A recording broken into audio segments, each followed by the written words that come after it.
नमस्कार, जम्मू कश्मीर की खास खबरों में आप सबका स्वागत है। मैं हूं आपके साथ पहले विजमवॉल। तो चलिए शुरुआत करते हैं आज की खास खबरों की और सबसे पहले रुख करेंगे कश्मीर की तरफ। अगर कश्मीर की बात करते हैं तो टेरर फंडिंग मामले को लेकर एक्शन में एनआईए नजर आ रही है। उसी के साथ जम्मू कश्मीर सूबे की बात करें तो जम्मू कश्मीर सूबे में 14 जगहों पर छापेमारी भी की जा रही है और इसी के साथ 7 किलो आईडी बरामदी की गई और हिदायतुल्लाह मलिक को गिरफ्तारी भी यहां पर जुड़ी हुई है छापेमारी के तहत। तो अगर हम बात करते हैं एनआईए की तो टेरर फंडिंग मामले को लेकर एनआईए काफी ज्यादा यहां पर हमें सतर्क नजर आ रही है। और जम्मू कश्मीर की अगर बात करते हैं तो हाल फिलहाल हमें देखने को मिला था कि कुछ अधिकारियों को बर्खास्त भी कर दिया गया था टेरर फंडिंग मामले को लेकर और आज भी यही देखने को मिला कि 7 किलो आईडी की बरामदी की गई है और हिदायतुल्लाह मलिक की गिरफ्तारी भी इस छापेमारी से जुड़ी हुई है। और ज्यादा जानकारी क्या है कुछ ही देर में हमारे साथ हमारे संवाददाता ज्वाइन करेंगे, लेकिन पहले आपको बता दें कि जम्मू कश्मीर सूबे की अगर बात करते हैं तो यहाँ पर हमें देखने को ये मिल रहा है कि एनआईए काफी अच्छे तरीके से यहाँ पर टेरर फंडिंग मामले को लेकर सतर्कता बरतती हुई नजर आ रही है। और उसी के साथ काफी देर पहले हमें ये भी देखने को मिला था कि बहुत से ऐसे गवर्नमेंट एम्प्लॉयज थे यानी कि सरकारी कर्मचारी थे जिनको बर्खास्त कर दिया गया था और उसको लेकर उसके बाद भी यहाँ पर छापेमारी का सिलसिला जारी है। और आज भी हमें देखने को मिला है कि 7 किलो आईडी बरामद की गई है और उसी के साथ हिदायतुल्लाह मलिक की गिरफ्तारी भी की गई है। और उसी के साथ और क्या कुछ ज्यादा जानकारी है, क्योंकि अगर हम एनआईए की बात करते तो जगह जगह पर छापेमारी की जा रही है सरकारी कर्मचारियों के साथ साथ बहुत से ऐसे पॉलिटिकल लीडर्स भी हैं जहां पर जिनको इस टेरर फंडिंग मामले के तहत वहां पर उन पर कार्यवाही की जा रही है, उनके घरों पर छापेमारी की जा रही है। और आगे की जानकारी क्या कुछ रहेगी, ज्यादा जानकारी के लिए हमारे साथ हमारे संवाददाता रूफ यहां पर ज्वाइन कर चुके हैं। तो रूफ से जानते हैं। रूफ, पहले मैं आपसे ये जानना चाहूंगी कि अगर हम एनआईए की बात करते हैं तो एनआईए जो है वो पूरे तरीके से सतर्क नजर आ रही है और उस बीच अलग अलग जगहों पर छापेमारी भी की जा रही है। और साथ ही साथ जो हमें टेरर फंडिंग मामले को देखने को मिल रहा है कि बहुत से ऐसे सरकारी कर्मचारी हैं जो इस एनआईए के अंडर जो सतर्कता हो रही है या जो छापेमारी की जा रही है उसके अंडर आ रहे हैं। बिल्कुल पल्लवी, देखिए एनआईए ने पिछले 2-3 महीनों की हम बात करें तो जो उनकी कार्रवाई है उसमें काफी तेजी लाई है। अगर हम टेरर फंडिंग की बात करें, इसके साथ साथ मुलाजमों के मामला है जहां पे भी करप्शन से जुड़े मामला है या कोई कंस्ट्रक्शन का मामला हो जहां पे कंस्ट्रक्शन में खुर्द बरुद हो या कहीं पे जमीन का मामला हो, तो एनआईए ने पूरी तरह जो है अपना जो काम है, अपना जो रोल है उसको बढ़ाया है और जाल बिछाया यहाँ पे। और मुख्तलिफ अवकात में हम देख रहे हैं कि अब एनआईए जो है वो रेड करती नजर आ रही है। और पहले की बात करें तो एनआईए का जो खौफ था लोगों को पहले 2-3 महीने या 1 साल पहले की बात करें, अब वो खौफ जो है आहिस्ता आहिस्ता से अब लोगों में भी कम होने लगा है, क्योंकि जितनी कार्रवाई एनआईए कर रहा है अब लोगों को भी पता है कि एनआईए कार्रवाई कर रहा है और किस हवाले से कार्रवाई कर रहा है। तो कहीं ना कहीं जो आज के हवाले से अगर हम बात करें, सोप कुकरना का इलाका है जहां पे एनआईए ने आज सुबह ही अब्दुल रशीद तेली नामी एक जो बताया जा रहा है कि सरकारी मुलाजिम है, महकमे जल शक्ति में मुलाजिम है, उनके घर पे कार्रवाई की है, वहां पे छापा मारा है। और जो जराये से खबर मिली है कि कोई दस्तावेज से अगर उनके हाथ नहीं लगा है, ना कोई गिरफ्तारी अमल में लाई गई है, मगर काफी देर तक वहां उनके घर में तलाशी कार्रवाई की गई है, पूरी छानबीन की गई है। और यह भी बताया जा रहा है कि जो अब्दुल रशीद तेली है उसका बेटा भी बंद है, जेल में बंद है, मुकीद है किसी केस के सिलसिले में। अब क्या करप्शन के हवाले से यह कार्रवाई की गई थी क्योंकि पीएचई में मुलाजिम है, या कोई और मामला हो सकता है, क्योंकि जहां पे उसके बेटे को लेकर बात करें क्या उस रिलेट कोई मामला था, तो इस पे अभी बात जो है वो सामने नहीं आ रही है। कार्रवाई जरूर हुई है अब्दुल रशीद तेली के घर में। वहीं पर रूफ, अगर हम बात करते हैं हिदायतुल्लाह मलिक की भी छापेमारी, उनके घर पर भी छापेमारी हुई और गिरफ्तारी का जो मामला है वो सामने आ रहा है, तो उनके घर से जो दस्तावेज मिले हैं उसमें क्या कुछ निकलकर सामने आ रहा है? देखिए डिटेलन तो कोई बात अभी सामने नहीं रखी गई है, क्योंकि जो हमने भी बात करने की कोशिश की या जो वहां पे जो पुलिस का अमला भी साथ था उनके, तो कोई डिटेल जो रिपोर्ट है वो सामने नहीं रखी गई है। दस्तावेज वहां से दस्तावेज देने की बात कही गई है। और गिरफ्तारी के हवाले से मैंने पहले ही कहा कि अभी कोई तस्दीक नहीं हो पा रही है क्या वाकई में कोई गिरफ्तारी हुई है। और कई इलाकों में ये जो कार्रवाई ये चल रही है अभी एनआईए की तरफ से, और इसमें कुछ लोग तो इसको लैंड के हवाले से जोड़ रहे हैं, कुछ लोग इसको जो मुलाजमत में मामला है उस हवाले से जोड़ रहे हैं। अभी तस्दीक होना बाकी है, जब तक ने खुद एनआईए की जो टीम है वो तस्दीक करेगी मामले की, तब तक तो कुछ कहना मुश्किल ही होगा। तो वहीं पर रूफ, अगर हम बात करें, इससे पहले भी बहुत से सरकारी कर्मचारी थे जिनको उनकी नौकरियों से बर्खास्त कर दिया गया था क्योंकि वो टेरर फंडिंग मामले में उनके घर पर जब छापेमारी की गई या फिर कुछ भी दस्तावेज मिले तो उनको बर्खास्त कर दिया गया। तो इसके अलावा और कौन कौन से ऐसे हम बात करें तो सरकारी मुलाजिम और भी हो सकते हैं आने वाले समय में, क्योंकि अगर हम सरकारी मुलाजिमों की बात करते हैं तो वो लगातार टेरर फंडिंग मामले में उनके घरों पर छापेमारी भी की जा रही है और ये पूरे का पूरा जो दस्ता है एनआईए का वो कोशिश कर रहा है कि इस टेरर फंडिंग मामले को कहीं ना कहीं रोका जाए ताकि कश्मीर जो है वो वापस से अपनी जगह पर आ जाए, जो जनजीवन है वो वापस से वैसा ही हो जाए जिस तरीके से अभी अस्त व्यस्त चल रहा है। देखिए पल्लवी, टेरर फंडिंग मामले में तो हर एक मुलाजिम को छापा नहीं पड़ा है या जिनको भी अब नौकरी से मुअत्तल कर दिया है उनको उस सारे मामले को जो रिलेट नहीं कर सकते टेरर फंडिंग के हवाले से। कुछ लोग जो थे जिसमें अगर हम वो डीएसपी के अलावा बाकी कुछ लोग थे जिनको इसके साथ जोड़ा गया था।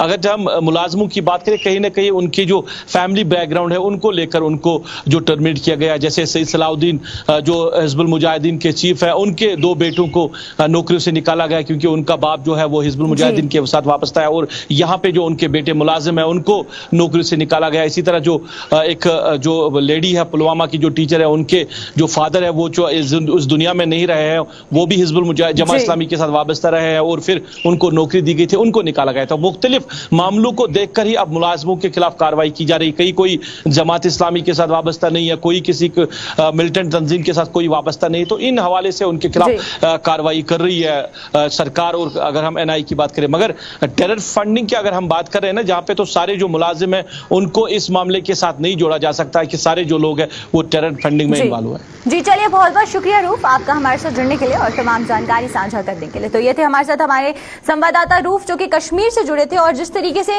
रूफ ने बताया कि अगर हम बात कर रहे हैं एनआईए की तो एनआईए कोशिश कर रहा है कि टेरर फंडिंग को पूरे तरीके से रोका जाए और उस बीच जगह जगह पर छापेमारी की जा रही है। बहुत से ऐसे अधिकारी हैं जिन पर छापेमारी भी की जा रही है। और अगर हम सरकारी कर्मचारियों की बात करें तो हाल फिलहाल बहुत से सरकारी कर्मचारी थे जिनको उनकी नौकरियों से बर्खास्त भी कर दिया गया था।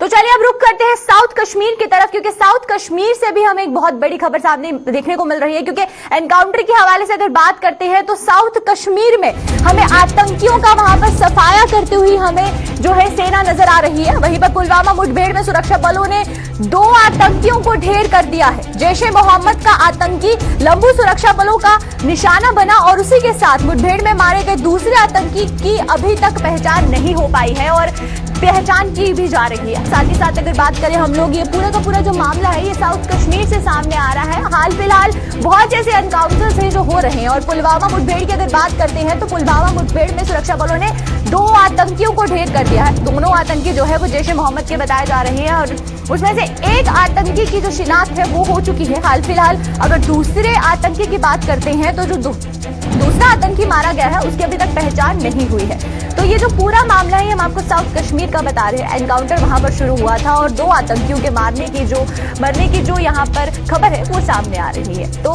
जिस तरीके से 15 अगस्त की तारीख नजदीक आती जा रही है, हमें देखने को ये मिल रहा है कि जो मामले हैं वो बढ़ते जा रहे। चाहे हम घुसपैठ की बात करें, ड्रोन से कोशिश की जा रही है जम्मू कश्मीर में घुसपैठ करने की, और उसके बाद अगर हम टेररिज्म की बात करते हैं तो आतंकी गतिविधियों को भी बढ़ावा दिया जा रहा है और कुछ ही ना किसी तरीके से घाटी में खलल डालने की पूरी कोशिश की जा रही है। चाहे हम 5 अगस्त की बात करें या फिर 15 अगस्त की बात करते हैं तो दोनों ऐसी एक तारीखें हैं जो बहुत ही ज्यादा सेंसिटिव है। और उस बीच अगर इस तरीके के एनकाउंटर्स हो रहे हैं, इस तरीके के मामले सामने आ रहे हैं जहां पर हमें यह देखने को मिल रहा है कि अगर हम बात करते हैं ड्रोन एक्टिविटीज की तो ड्रोन एक्टिविटीज भी बहुत ही ज्यादा तेज होती जा रही है। जम्मू में हमें ड्रोन एक्टिविटीज देखने को मिल रही हैं आए दिन। और उस बीच कश्मीर की अगर बात करते हैं तो कश्मीर में हमें एनकाउंटर्स की खबर सुनने को मिल रही है और आज भी इसी तरीके का एक एनकाउंटर हमें साउथ कश्मीर में देखने को मिला। लेकिन अगर हम बात करते हैं सेना की तो सेना पूरे तरीके से तैयार रहती है, मुस्तैद रहती है कि किस तरीके से वो आतंकियों का सफाया कर सके। और आज भी पुलवामा में हमें मुठभेड़ के दौरान यही देखने को मिला कि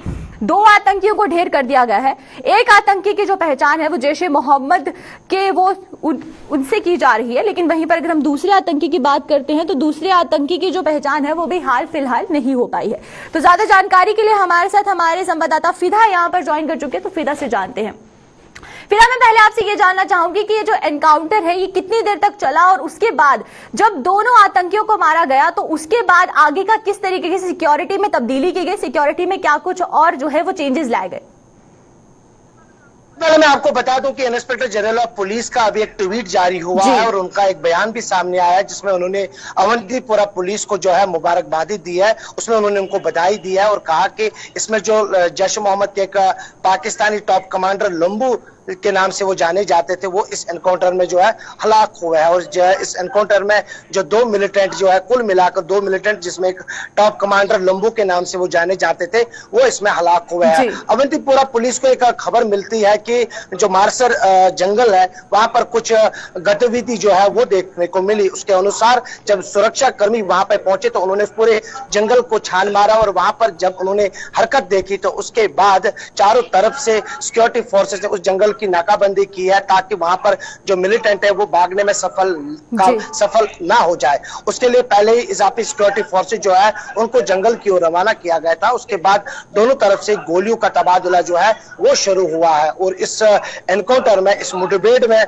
मैं आपको बता दूं कि जैश मोहम्मद के 2 मिलिटेंट हलाक हुए हैं। और अगर दक्षिण कश्मीर पे नजर डाली जाए तो दक्षिण कश्मीर में देखा जाए इस महीने में सबसे, अगर हम ये भी कहेंगे कि इस वर्ष के सबसे ज्यादा जो मुठभेड़ है वो दक्षिण कश्मीर में हुआ है। चाहे वो पुलवामा की बात हो, चाहे वो शोपियान की बात हो, कुलगाम की बात हो या अनंतनाग की बात हो, जहां पर जैश मोहम्मद से लेकर लश्कर तैयबा से लेकर हिजबुल मुजाहिदीन के टॉप कमांडर जो है वो इन मुठभेड़ में हलाक हुए हैं। और कहीं ना कहीं पे जो सुरक्षा बलों की मूवमेंट है उसमें काफी इजाफा जो है वो देखने को मिल रहा है दक्षिण कश्मीर में।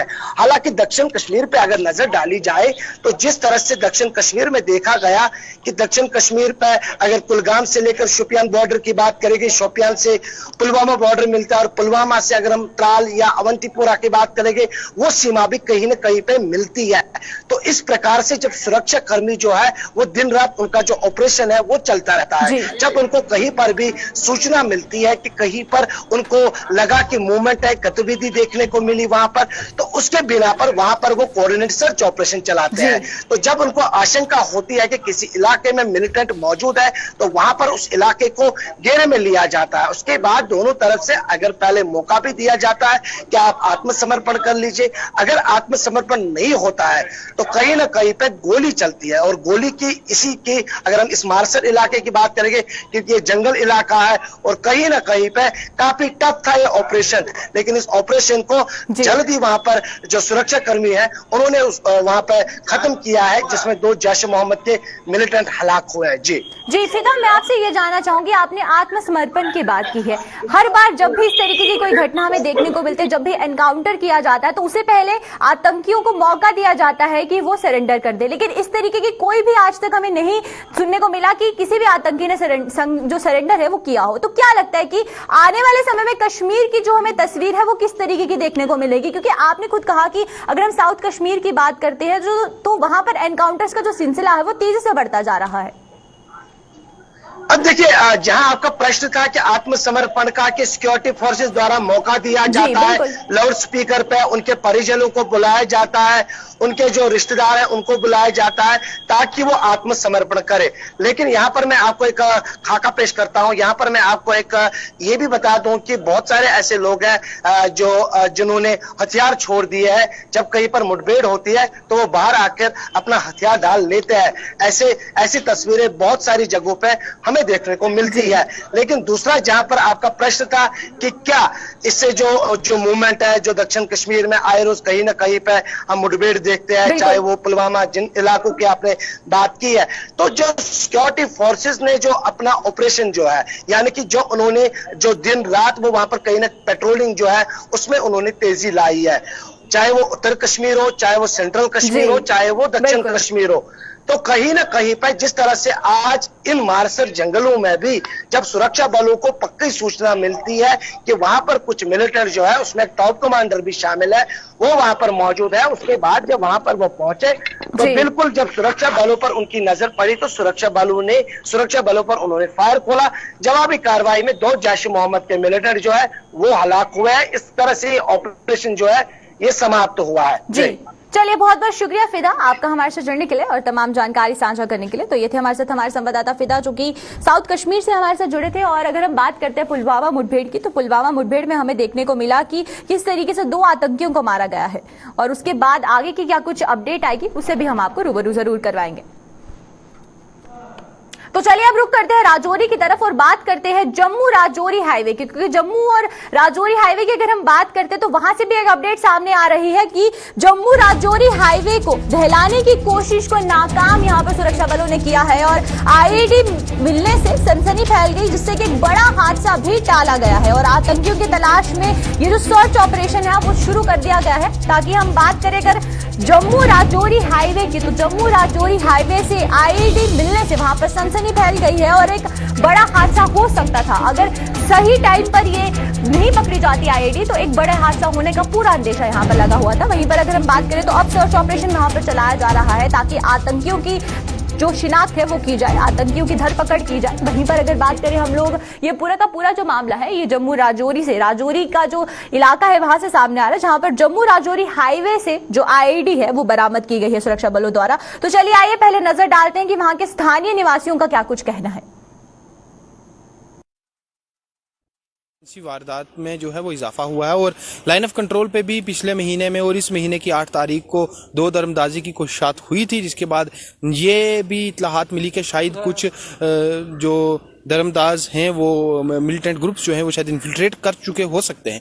इस सब के बीच मिलिटेंसी में इजाफा हो तो आज इस तरह से एक आईईडी का बरामद होना अपने आप में एक तशवीशनाक बात है, तशवीशकुन बात है मिलिटेंसी के एतबार से, क्योंकि सबसे बड़ी बात कि ये IED Jammu Rajouri Poonch national highway से बरामद हुई है, जहां रोज़ाना हज़ारों की तादाद में गाड़ियां, फौज की कॉन्वाई ये वगैरह गुजरती हैं। तो अगर कहीं ये धमाका हो जाता मंसूबे के मुताबिक तो यकीनन ये एक बड़ा हमला होना था। इस तरह से आईईडी का मिलना, फिर उसे यहाँ डिस्ट्रॉय कर देना, एक उसका यहाँ धमाका करवा देना, तो यकीनन ये मिलिटेंट्स की तरफ से ही यहाँ रखी गई होगी। और ये साफ बताता है कि मिलिटेंट्स ने जम्मू राजौरी पुंछ नेशनल हाईवे को टारगेट करने की कोशिश की है। एलओसी के नज़दीक किसी लिंक रोड को टारगेट किया गया हो या फिर किसी दूर दराज इलाके में जहाँ मिलिटेंसी फुटप्रिंट्स रहे हों, वो शायद इतना काज ऑफ कंसर्न नहीं रहता जितने राजौरी शहर से 8 किलोमीटर की दूरी पर मौजूद बथूनी में एक ग्रिफ कैंप के नज़दीक हाईवे पर आईईडी निस्ब कर देना। ये अपने आप में एक बड़ा मंसूबा हो सकता है।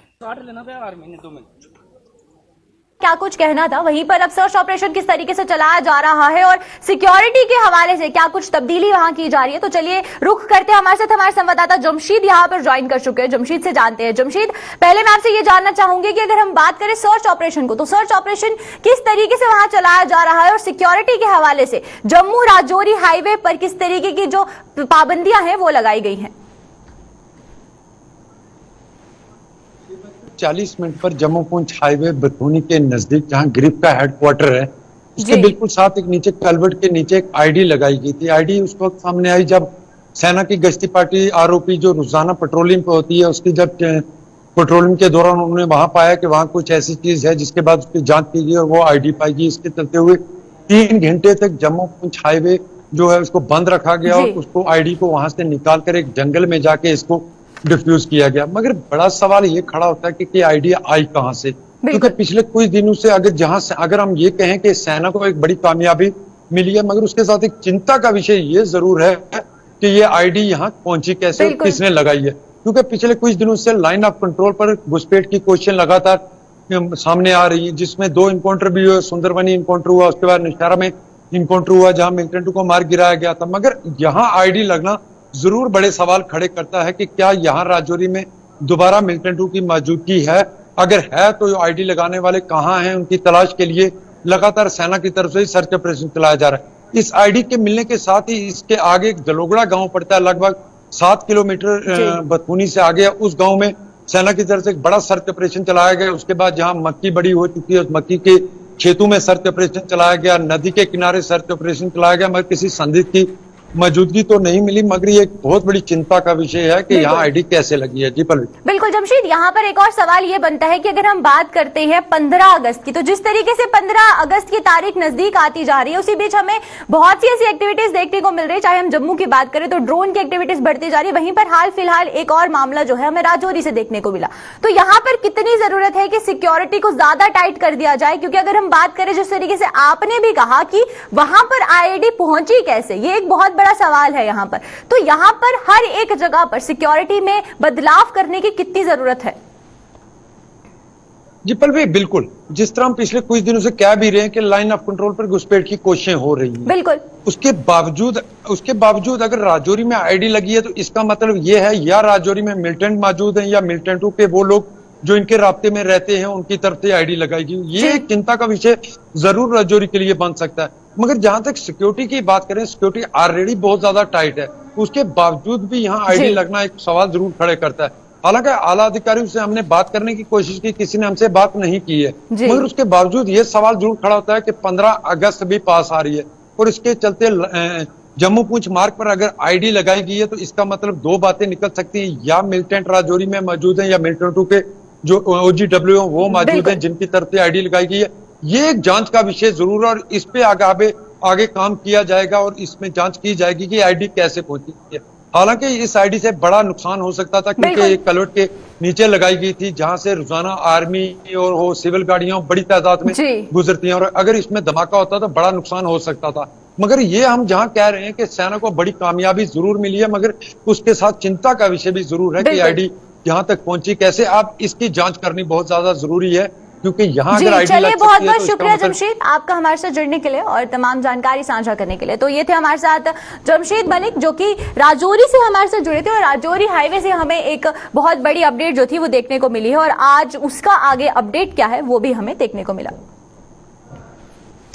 तो चलिए अब रुख करते हैं हम किश्तवाड़ की तरफ। किश्तवाड़ की अगर बात करते हैं तो वहां पर हम पाडर इलाके की अगर बात करें तो वहां पर कुछ लोगों के फंसे होने की आशंका जताई जा रही है। वहीं पर किश्तवाड़ के पाडर इलाके में फंसे लोगों को नीचे लाने की कोशिश की जा रही है। जम्मू बनी बसोली सहित कई इलाके ऐसे हैं जो कि जहां पर लोग मचेल यात्रा के लिए गए थे, लेकिन वहां पर अब लोगों को काफी ज्यादा दिक्कतें आ रही है क्योंकि दक्षिण की अगर बात करें तो दक्षिण में बादल फटने के कारण पाडर में सैकड़ों लोग जो हैं वो फंस चुके हैं और हुजर गांव में रेस्क्यू ऑपरेशन के दौरान अभी तक जो लापता शख्स थे वो नहीं मिल पाए हैं। तो ये जो पूरा मामला है हम आपको किश्तवाड़ का बता रहे हैं। हाल फिलहाल अगर बात करें तो बादल फटने की वजह से दक्षिण इलाके में बादल फटने की वजह से जो जम्मू बनी बसोली सहित जो भी इलाके हैं जो कि मचेल यात्रा के लिए जो लोग वहां पर गए थे उनको काफी ज्यादा दिक्कतें हुई और वो सैकड़ों के तादाद में जो लोग हैं वो रास्ते में फंस चुके हैं। अब उनको लेकर रेस्क्यू ऑपरेशन वहां पर चलाया जा रहा है और अगर बात करें तो अभी तक कोई भी लापता शख्स नहीं मिल पाया है। जो लोग मिसिंग थे इस पूरे के पूरे मामले में, जो क्लाउड बर्स्ट का सिलसिला हुआ था, जो बादल फटने का जो घटना थी वो सामने आई थी, उस बीच जो भी लोग गायब थे या जो भी लोग लापता थे उनका अभी तक कोई पता नहीं चल पाया है। लेकिन वहीं पर अगर बात करें तो सैकड़ों लोग अभी भी दक्षिण में बादल फटने की वजह से पाडर में फंस चुके हैं और उनको निकालने के लिए जो रेस्क्यू ऑपरेशन है वो तेजी से वहां चलाया जा रहा है। चाहे हम SDRF की टीम की बात करें या फिर NDRF की टीम की बात करें तो दोनों रेस्क्यू टीम्स जो है वो वहां पर, अगर दक्षिण इलाके की बात करें तो उनको वहां पर भेज दिया गया था, साथ में डॉग स्क्वाड को भी भेज दिया गया था जो कि कोशिश कर रही थी जो लापता शख्स थे उनको ढूंढने की। लेकिन वहीं पर अगर बात करें हम लोग तो बचेल यात्रा के लिए जो भी लोग गए थे, चाहे हम जम्मू की बात करें, बनी की बात करें, बसोली सहित कई इलाकों के ऐसे लोग हैं जो कि मचेल यात्रा के लिए गए थे और वो अब दक्षिण में बादल फटने की वजह से वहां पर फंस चुके हैं। अब उनको लेकर रेस्क्यू ऑपरेशन किस तरीके से चलाया जा रहा है ये जानना बहुत ज्यादा जरूरी है। तो ज्यादा जानकारी के लिए हमारे साथ हमारे संवाददाता अजय यहाँ पर ज्वाइन कर चुके हैं। अजय से जानते हैं। अजय, पहले मैं आपसे ये जानना चाहूंगी कि रेस्क्यू ऑपरेशन किस तरीके से वहां पर चलाया जा रहा है, क्योंकि हम दक्षिण इलाके की बात करते हैं तो दक्षिण इलाके में कनेक्टिविटी का कोई भी सोर्स नहीं है, रास्ता नहीं है वहां पर और साथ ही साथ बाकी जो कनेक्टिविटी के सोर्स है वो नहीं है और उस बीच जो लापता शख्स है उनको ढूंढने के लिए रेस्क्यू ऑपरेशन किस तरीके से और कितनी तेजी से चलाया जा रहा है? देखिए, आज हम कह सकते हैं कि दक्षिण में जो फुल फ्लैज एक रेस्क्यू ऑपरेशन है उसको कहीं ना कहीं तेजी लाई गई है क्योंकि जो डॉग स्क्वाड है, खासकर जो NDRF के डॉग स्क्वाड वहां भेजा गया है क्योंकि जो मलबे के नीचे शव दबे होने की आशंका जताई जा रही है तो उनके ढूंढने में कहीं ना कहीं ये डॉग स्क्वाड जो है मदद करेंगे। उसके अलावा NDRF की टीम में कुछ और उपकरण भी वहां पर लेके गए हैं तो उससे जो वहां पर ऑलरेडी पुलिस है, SDRF है, आर्मी है और दूसरे वॉलंटियर्स है उनको मदद जरूर मिलेगी क्योंकि जो 4 दिन होने को है, करीब 19 लोग लापता हैं, उनका कोई पता नहीं चल पाया है। उनका ढूंढना एक बड़ी चुनौती बना हुआ है प्रशासन के लिए। हालांकि जो अब उनके जिंदा बचने की उम्मीदें बहुत कम जताई जा रही हैं क्योंकि समय बीतने के साथ साथ ही उनकी स्थिति को लेकर भी कहीं ना कहीं एक संशय बना हुआ था। लेकिन उम्मीद कहते हैं कि सभी कहीं ना कहीं मिराकल की उम्मीद लगाए बैठे हैं कि कुछ ऊपर वाला कुछ करेगा, लेकिन फिलहाल जो है कोई रिकवरी नहीं हो पाई है। चौथे दिन भी वहां पर चल रहा है रेस्क्यू ऑपरेशन। मौसम ने थोड़ा आज साथ देना शुरू कर दिया है लेकिन फिलहाल सफलता अभी तक मिली नहीं है जी में। तो वहीं पर अजय अगर बात करें, जो सैकड़ों लोग यहाँ पर मचेल यात्रा के लिए गए थे और वो वहां पर फंस चुके हैं पाडर इलाके में, तो उनको किस तरीके से वहां से बचाया जाएगा, उनका रेस्क्यू किस तरीके से किया जाएगा?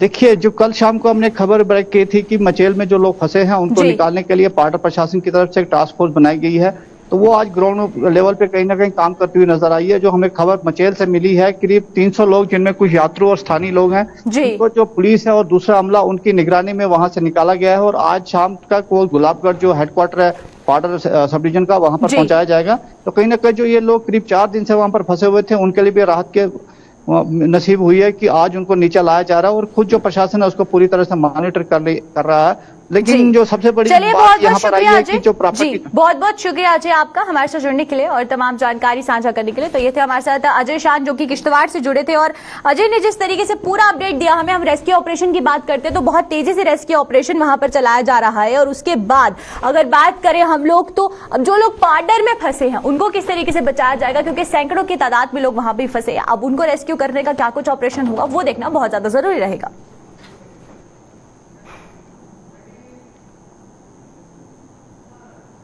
तो चलिए अब रुक करते हैं सांबा डिस्ट्रिक्ट की तरफ। सांबा डिस्ट्रिक्ट की अगर बात करते हैं तो कोरोना की बात करें अगर, तो कोरोना के हाल फिलहाल अगर मामलों की बात करते हैं तो 0 तक पहुंच चुके हैं, लेकिन फिर भी लोगों द्वारा जिस तरीके की लापरवाही देखने को मिल रही है उससे मामले बढ़ सकते हैं। सांबा में कोरोना के ताजा मामले 0 होने पर लोग लापरवाह होते हुए नजर आ रहे हैं। 6 इंच के कपड़े की अहमियत को लगातार भूल रहे हैं लोग, और साथ ही साथ बिना मास्क के बाहर निकलने वाले को धड़ाधड़ जो है उसको चालान किए जा रहे हैं। और साथ ही साथ अगर आज बात करें तो आज 105 और पिछले 3 दिनों में 290 लोगों को जुर्माने हो चुके हैं। अगर बात करते हैं कोरोना की, तो कोरोना की रफ्तार जिस तरीके से थमने शुरू हो गई है उस बीच लोग हमें लापरवाह होते हुए नजर आ रहे हैं। और मास्क की अगर बात करें तो लोग मास्क पहनना भी भूल गए हैं, जिसको लेकर प्रशासन ने अब नकेल कसना शुरू कर दी है। और अगर हम बात करते हैं सांबा डिस्ट्रिक्ट के एडमिनिस्ट्रेशन की, तो उन्होंने भी यहाँ पर तेजी लाती हुई शुरू कर दी। और अगर हम आज की ही बात करें, हाल फिलहाल की बात करते हैं, तो 105 ऐसे लोग हैं जिनको जुर्माना हो चुका है। और पिछले अगर 3 दिनों के आंकड़े पर नजर डालते हैं तो 290 ऐसे लोग हैं जिनको मास्क ना पहनने की वजह से जुर्माना हो चुका है। तो जिस तरीके की लापरवाही सरकार द्वारा यहाँ पर दिखाई जा रही है, और वहीं पर अगर बात करें हम लोग जो है लोग भी सतर्कता बरतते हुए नहीं नजर आ रहे, लेकिन अब नकेल कसना सरकार ने शुरू कर दिया, प्रशासन ने जो नकेल कसना है वो शुरू कर दिया है।